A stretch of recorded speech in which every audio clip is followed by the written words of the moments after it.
Kerala issue பத்தி நான் ஒண்ணு சொல்றேன். இந்த விஷயத்துல வந்து 2 பாசிபிலிட்டீஸ் தான் இருக்கும். ஒண்ணு வந்து அந்த பொண்ணு வந்து கிளைம் பண்ற மாதிரி உண்மையிலே செக்ஷுவல் ஹராஸ்மென்ட் வந்து நடந்திருக்கணும்.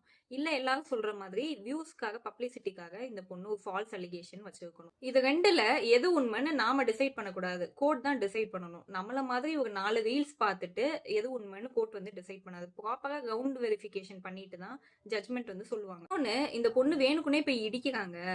எதுக்கு வந்து வீடியோ எடுக்காங்கன்னு கேட்கறதுலாம் ரொம்ப தப்பு. ஏன்னா டிராவல் ஹராஸ்மெண்ட்ங்கிறது டே டு டே லைஃப்ல எல்லா பெண்களும் ஃபேஸ் பண்றது.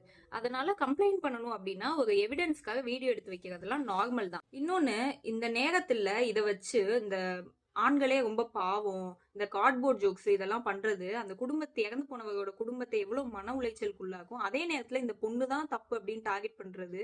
நாளைக்கு உண்மையிலே இது உண்மையா பொய்யான்னு தெரியாது. ஆனா உண்மையிலேயே இந்த மாதிரி பிரச்சனையை ஃபேஸ் பண்ணும்போது வீடியோ எடுத்தாங்க அப்படின்னா ஐயோ நம்மள ட்ரோல் பண்ணிடுவாங்களோ திட்டிடுவாங்களோன்னு பயந்துருவாங்க.